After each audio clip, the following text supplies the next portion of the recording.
Señores, estamos hablando del Zero Posting con Irene Lesman, especialista en marketing, y Gilberto Aldana, psicólogo. Hemos ya definido lo que significa y vamos a hablar ahora de la diferencia de las generaciones. Tengo contacto, conozco personas en los 20 años, ¿no?, que son generalmente las que en Instagram no están publicando tanto, pero veo que es distinto en TikTok. O sea, veo que en TikTok hay como que más ganas de compartir, de publicar. No sé si es por la misma esencia un poco más orgánica de esta plataforma, pero vamos a hablar de por qué hay esta diferencia tan marcada de estas generaciones en las diferentes redes sociales. Bueno, definitivamente plataformas como TikTok incentivan la espontaneidad. Es una plataforma que incluso reacciona mejor entre más orgánico, más espontáneo y menos guión encuentras en esa publicación, ¿no? Quiero aclarar que las tendencias no son absolutas. Generalmente hay polaridades. Tú puedes tener, por un lado, personas, vamos a decir, muy veganas y por otro lado, la carne se pone de moda. Entonces, las tendencias no son absolutas, no son para el 100%, pero definitivamente cada plataforma va a ofrecerte experiencias distintas. Instagram históricamente es mucho más ligada a lo que vendría siendo lo estéril, lo bonito, lo perfecto, mientras que TikTok es contenido de todo tipo, incluso muy también de aprendizaje. Bueno, y justamente voy a agarrar esa parte por ahí para ver esa área psicológica, porque esta generación se cansó del Instagram donde todo era estéril, todo era bonito, las fotos editadas. De hecho, Adam Mosseri, que es el CEO, ha dicho que el contenido orgánico, los videos que sean un poco más movidos, van a tener más alcance que los que son con inteligencia artificial. Entonces, esta nueva generación rechaza lo perfecto cuando en TikTok lo orgánico, lo movido, lo repentino sí funciona. Entonces, es que, ¿cómo lo ve usted? Si nos ponemos a ver, ha existido una evolución de las redes sociales. Voy a poner la que más antigua yo me recuerdo, porque hay una más allá, Hi-Fi, que de hace unos cuantos años. Empezamos con el Facebook. Entonces, claro, ahorita tú dices que tienes Facebook, tú tienes Facebook, entonces tú eres un señor ya. Sí, es como que incluso hasta socialmente se cuestiona que ya tú tengas un Facebook.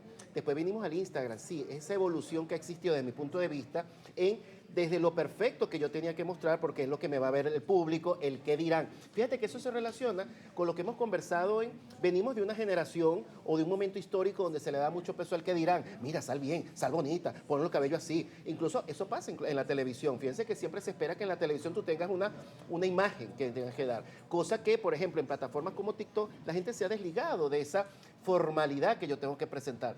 Instagram pudiese ser como una especie de bisagra entre el Facebook, que era totalmente muy formal a la expresión que tú tienes que dar, y TikTok tiene la facilidad de tú poder ser genuino y mostrarte. De hecho, como usuario de TikTok y usuario de Instagram, es más fácil montar videos en TikTok. Yo veo que es más sencillo para personas de mi generación, que en Instagram tengo que esperar que monte. Aquí es súper rápido, tú montas, y eso trae como un atractivo. Además que algo tiene TikTok es que puedes tener algo tan superfluo como puede ser alguien que, no sé, que está comiéndose un helado en un parque, hasta casi que un resumen de un artículo científico. Sí, hay de todo. Y yo quiero aportar que también la generación está cada vez más informada. Las redes sociales tienen más o menos unos casi 20 años en funcionamiento y estos muchachos están creciendo sabiendo los riesgos también que implica todo el tipo de contenido, exponerse y sobre todo las consecuencias. Se ha recorrido un camino importante sobre lo que vendría siendo prácticas de autocuidado y yo creo que vamos a ver esto cada vez más. Vale, ahora, ya que ustedes mencionan esto, me surge la pregunta si en verdad las redes sociales son generacionales. Es decir, cada red social está diseñada para una generación distinta, específica. Hablamos, por ejemplo, de Facebook, YouTube, incluso como una plataforma también de aprendizaje. Son generacionales. Desde el punto de vista psicológico, vamos a ver que está arraigado desde el punto de vista histórico. Toda creación humana, desde la pintura, la poesía, la arquitectura, ahora metemos la tecnología en redes sociales, va siempre a estar arraigado a un momento histórico y a una generación en particular. Vuelvo al punto, cómo era Facebook, cómo eran los que usamos Facebook y otras que están más atrás. Y cómo estamos emigrando a lo que es el uso del TikTok. Está como conformado por la demanda que tiene esa generación, que a veces ni siquiera son los que lo diseñan, a veces es una interacción entre el diseñador y el público que la está usando. Sí, además sin duda las generaciones tienen intereses diferentes. Las redes sociales están diseñadas para incentivar placer, ¿ok? En la exploración, porque para eso está, la gente la quiere pasar bien allí.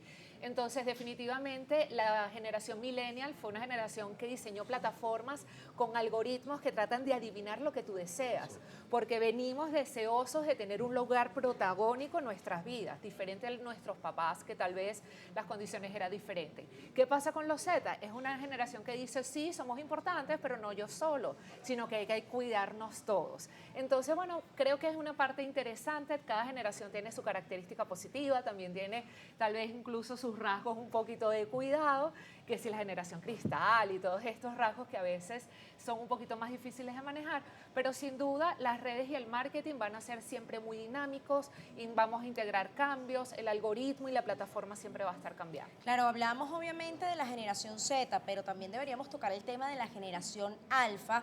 No sé aproximadamente qué edad tienen, sé que la Z está entre los 26, 27, 18 años, o sea que esta generación alfa ya está en las redes sociales, ya está comenzando, ya está explorando. Entonces, en tu experiencia en marketing, ¿qué crees tú que va a querer esta generación?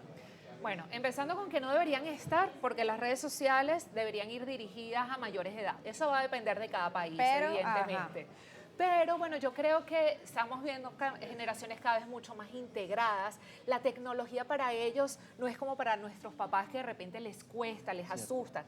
Ellos son nativos digitales. Creo que vamos a ver cada vez más plataformas muy específicas. Facebook quiso abarcarlo absolutamente todo, mientras que de repente vamos a ver plataformas que van a ser para funciones claves y cada generación y cada subgrupo va a poder escoger en dónde se siente mucho más cómodo. Para mí es un reto muy importante donde vamos a tener que interaccionar con la inteligencia artificial. ¿Por qué lo llamo un reto? Bueno, es lo que yo vivo diario. Me llega una de mis colegas, mira, aquí hay un informe, perfecto. Oye, te quedó excelente esa redacción, me encanta. No, eso fue inteligencia artificial. Tú te sientes tentado, incluso para personas de mi generación que estamos acostumbrados que tenemos que la redacción, revisa aquí, quítale, ponle, que esa fue mi formación que yo tuve en el transcurso de mi vida. Ahora, quiero que me escribas una carta de cómo decirle a Irene y cómo irme a la Florida.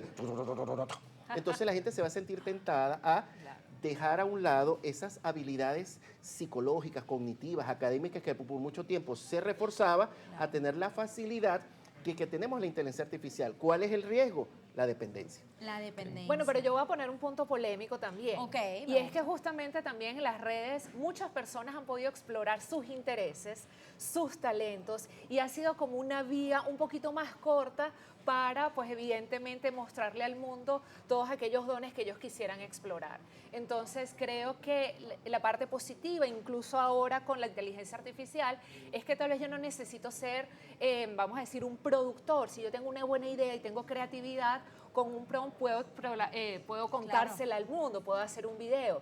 Entonces también me gusta pensar que hay democratización de las herramientas para que todos, dependiendo de nuestros intereses, encontremos una vía más corta de mostrarlo. Claro, al final esta conversación es para entender un poco este tipo de fenómenos, no para criticarlos o para ir a favor de ellos, simplemente para que usted lo pueda entender. También es curioso que La Tisana tiene 5 años al aire y en este transcurso de tiempo, desde el día 1, hemos comentado y hemos visto de cerca el avance. Fíjate, 6 años. Tenemos 6. Y ya hemos visto el avance de las redes sociales, hemos visto el avance de la inteligencia artificial y una de las cosas que hemos comentado es que con este auge tecnológico de inteligencia artificial y robótica, el factor humano, lo subjetivo, lo artesanal, va a tomar muchísima más fuerza, muchísima más preponderancia. Y de hecho, lo contrario a lo humano es precisamente ese posteo constante de nuestra vida, sino más bien ir hacia lo interno, ¿no? Entonces, para cerrar esta conversación, ¿algún mensaje que podamos dejar a nuestra audiencia?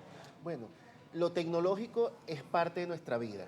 Creo que hace 30 años hubiésemos estado haciendo La Tisana estamos hablando de la televisión. ¿Qué opinan ustedes de la televisión? ¿Es bueno o es malo? De hecho, Ahora haciendo son más las años redes más allá. sociales, sí. Cierto. La tecnología llegó para quedarse. Lo que tenemos que nosotros adaptarnos y siempre, como cuando se habla de la televisión, como en su momento se habló del teléfono, sacar las cosas positivas, tal cual como está mencionando Irene, pero tomar en cuenta las cosas que sí necesitamos, ese contacto humano, ese contacto profesional, sobre todo en el campo de la salud, para poder nosotros fortalecer.